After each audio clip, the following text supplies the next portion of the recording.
Anna, Shay? Anna, I don't know about you, but just in the short time since we started this podcast, I find myself hyper aware of my output or what I'm saying during each class. Really? How so? Well, the other day I was reviewing one of my sessions with my global citizenship students, and I realized that almost the entire class was student driven. Out of a 90-minute session, I talked for less than 15 minutes. Hot damn, that's amazing. I pretty much always feel like I talk too much. Mm. Let's explore that, shall we?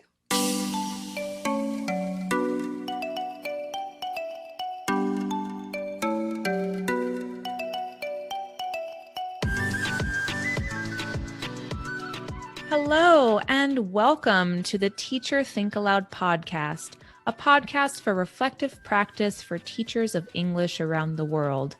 I'm your host, Anna. And I'm Shay. And today we're going to imagine that we are little honey bears. Oh boy, here we go. Little honey bears in search of the sweet spot, the balance between teacher talk time, or TTT, and student talk time, or STT. You and your little metaphors, honey bears in search of a sweet spot. You know you love it. I'll admit I do love it. So TTT versus STT. Yep, back to business. We know educators have always faced the challenge of reducing teacher talk time, the amount of time they talk in class, versus how much they let their students talk. This has become more prevalent recently since we've seen a shift to classrooms that are more learner-centered. But before we go into what the research says, let's see what our listeners have to say about the topic. Shay? Yeah, so we asked our listeners to reflect on their experience as a student and a teacher and think about what is appropriate in terms of a teacher-student talk ratio. What percentage of the time do you think you, as a teacher, spend talking in a class and your students? A few of our listeners submitted responses on Facebook and Twitter. Yes. So Yulia thinks the amount of TTT and STT depends on the purpose of the activity, but she also noted that she thinks her students get to talk more than she does in class. Interesting. Anya had a similar answer. She commented that it really depends on the objective of the class. She notes that if it's new material, there's a need to take more time in class, explaining and providing examples, thinking aloud. Considering this, she estimates that her average is 35-65 teacher-student, since most of her class is made up of student-led activities. Thanks for sharing, Yulia and Anya. Yeah. It's great that you create opportunities that call for STT over TTT. And Shay, they also brought up this really critical point. Your ratio is dependent on what the purpose or objectives of the class or activity are. We'll come back to that in a moment. Okay, now what does the research tell us? The consensus reached by researchers of English language teaching is that STT should be 70 to 80% of a lesson, limiting TTT to 20 to 30%. 20 to 30%, huh? Yeah, that's what we should aim for. But honestly, I think we teachers can try to talk even less, especially in a language classroom. It's so important to give our students enough time to speak, opportunities to produce language and grow. I mean, just imagine in a 60-minute class, if the teacher talks half of the time and there are 15 students, that means that the students only get 2 minutes apiece to talk. That's wild. Wow. That's pretty scary to think about the actual math there. So how much time do you think you spend talking in class, Shay? Well, I pride myself in being conscientious of the time that I spend talking in class, and I try to ensure that my insertions are meaningful and non-negotiable. So I feel like I'm coming in right around 20 or 25%. Wow, that's impressive. I'm pretty sure I talk a lot more than that. I can be pretty chatty. But we should also mention that according to research, most educators believe that they talk less than they actually do. I may think I'm talking 30% of the time when actually it's more like 40%. Yikes. But I also don't think we can generalize. Right. The amount of time the teacher talks depends on so many factors, right? We need to consider the age of the learners, the proficiency in the target language, and the content. Yes, right. Lower level learners won't be able to speak as much in class. Mm-mm. And there's also their familiarity with the topic, familiarity with the kind of activity they're doing, the objectives of the class, and also the students' former experiences surrounding classroom engagement. That's so true. We have to think about our students who come from countries where lecture is the norm and Mhm. student participation isn't. Classroom hierarchy plays a huge role in how students engage during the class. hmm The teacher is king or queen or somewhere in between. And students often don't think it's their place to speak in class. There are just so many factors to consider, but regardless of context, there are studies that tell us that students process input best when it's served in 10-minute chunks. Hmm, So it's best to avoid long, drawn out pontification. for sure. 10-minute teaching points. Hmm. But TTT isn't limited to lecture, right? It can take the form of giving instructions and asking questions, rephrasing questions, etc. And we can't forget that the feedback that we give, either in the form of encouraging words or through error correction, all of that also constitutes TTT. And it adds up rather quickly. Yeah, it definitely adds up. Mm. We also need to consider what student talk time looks like. It isn't just when students produce language for their teachers when answering questions or asking questions. STT also presents itself in pair work, group work, and presentations. So I think mainly it comes down to how we frame our own talk. How are Mhm. we engaging with the students? Are we still the center of attention, or is it truly learner centered? Yeah, if the teacher takes the dominant role in classroom discourse or conversation in terms of initiating the topic, allocating turns, and evaluating comments, the student's role is only that of respondent. Opportunities for developing speaking skills are severely limited because students aren't really engaging in genuine conversation. Yes, that word genuine. Mhm. If they're just saying things to please the almighty teacher, I mean, it's important for them to respond to us, of course, but that type of fixed structure and limited interaction can also get pretty boring. And that's the opposite of what we're trying to do here. Inauthentic Mm. interactions can lead to underinvolvement, loss of concentration, and, well, boredom. Yeah, and we definitely want to avoid that. But let's consider the other side of this. It's impossible to teach without talking. You're absolutely right. Obviously, we have to talk. Mm. Students need to hear what teachers have to say, and comprehensible input or language that students understand that comes from the teacher. That's key, especially in early stages of learning. But maybe we need to reframe what TTT means and move away from one sided lecture or question answer session being the only modality that we use during that precious time. Right. For me, what this means is that we need to make the classroom more learner centered. hmm We've used that phrase a few times now, learner centered. So let's go there. How do we ensure that our classes are learner centered? So something I'm working on now in whole class discussions is letting the conversation flow without me having to intervene and comment after every student response. I always feel the need to jump in and comment on or rephrase what they've said before letting the next person speak. But in many cases, they really don't benefit much from me saying my piece. Yeah, I do that too. And I wonder if students might even feel discouraged when you jump in like that. Like, Mhm. even if they thought they were clear, you still felt the need to chime in, hinting at some disconnect in the conversation, a Mhm. rupture in understanding for the listeners. Yeah, and that's not what I'm trying to do, right? A lot of the Mhm. times they're spot on. So if I try really hard, I can just keep my mouth shut and simply let the next person jump in. But I almost feel like they're expecting me to say something, right? Like they need validation for what they said. So I often just give in and say something before the next person shares.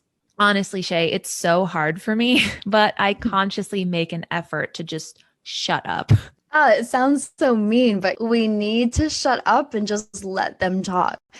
I really liked your point there about how they sort of expect us to be the center of the conversation. Maybe it has to do with what they're used to, right? It just reinforces how important it is to set expectations early in the first few days of class. So students get used to the fact that they're the stars of the show, not us. Exactly. How about you, Shay? What are you working on? Hmm. Well, something I've been thinking a lot about recently is the way that I give instructions and ask questions. I remember when I was a new teacher, I would rapid fire questions or instructions to ensure that students got what I was asking them, either to answer or to do. Ah, yes. Wait time, huh? Yeah, there was no wait time. I didn't give students a chance to process my question before answering. So when they were thinking about my question, I got nervous and rephrased the question. I've since learned to bask in the glory of processing time, fortunately. Students need a second, right? Rephrasing can be helpful sometimes, especially if we know that our question or our instructions were a bit roundabout. But from my experience, it just distracts students from their first task. I think this is hard not only for new teachers, but also for seasoned veterans. Mm. We always want our students to understand what we're asking them to do, but there is such a thing as being too thorough. Over explaining can just confuse them. It can be really tough to find the balance between just enough direction and too much. So, Anna, how do you make your instructions clear and eliminate the need for repetition? Gosh, well, I mean, everyone does it differently, but what I do is ask myself, are my instructions tedious and difficult to follow? And also, is the task itself constructed clearly to begin with so that verbose instructions are not necessary? Mm, I think that those are great considerations to make up front. Yeah. I've definitely planned lessons before where the task I'm asking students to do is just so complex Mhm. and not constructed in a user friendly way that I have to explain a lot to get them to do it right. And then I have to repeat myself again to make sure they got it. Over time, I've come to realize that instructions should be kept simple. If if explanations are clear and we check for comprehension right away, there should be no need for re-explanation or the interrupting of an activity to reteach or re-instruct. Yeah, I mean, ultimately, it all comes down to planning, right? Or at least having a conscious, intentional approach to STT in your classroom. So I think we've landed on our first few tips here, Shay. Plan for STT with intention and be conscientious of our instructions. What else might we add? Hmm. Well, one way to be intentional about STT is to ensure that we introduce it right away or front load that STT. That is, simply make it a point to include some form of STT at the beginning of a lesson, something that builds off of skills from the previous class and ensures that our students have an opportunity up front to produce language before we have a chance to start blabbering. Yes. I love to start with icebreaker questions just to get students speaking at the beginning of class. I might simply ask about what they did over the weekend or last night or this morning or what their plans are, or maybe some silly questions, but related to the lesson too. Like Mm. if our theme for the class is, I don't know, something like morning routines. And I might ask as an icebreaker, do you make your bed every morning? Why or why not? Shay, do you make your bed every morning? I haven't always, but since working from home, it has become a part of my morning routine, something that helps me start my day off on the right foot. So simple, yet so effective. Anna, you make your bed every day, don't you? I do. Guilty as charged. It looks nicer and feels cleaner, and I like how I can tuck myself in at night. So, I see how a question like that would be a great way to kick off a class. Not only are students engaged and motivated, but front loading student talk time allows you to set the tone for the remainder of the class session. Yeah, it definitely sets the right tone. Another thing we want to set the tone for is also the use of elicitation rather than explanation when presenting new information. Elicitation means that we ask questions and get students to produce an answer, not just explaining everything ourselves. Right. So students need to get used to answering questions and speaking from the very beginning. If they're presented with clear examples and guiding questions, they often don't need to be told. This kind Mhm. of guided discovery leads to better understanding and more successful learning. I'm a big fan of what you just said, Mm. guided discovery. I Mhm. remember the first time I ever had students figure out a grammar rule on their own. Instead of lecturing on the difference in usage between different future verb forms, I gave them examples of am doing, going to do, will have done, will be doing, all of those glorious future forms we have in English. And so they had to puzzle out how each form is used based on the examples I provided.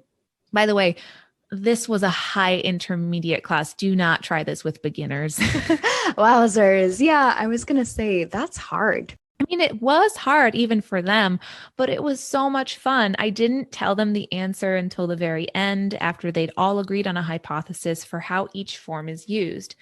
They were so satisfied when they discovered the answer at the end, and I barely had to do any talking. Immediately after that, they did a pair discussion activity where they had to use all the forms in context. Oh gosh, that was such a good class. I could go on and on. I love that example. And I think it's a really good instance of active learning. There's so much evidence of the benefits of active learning.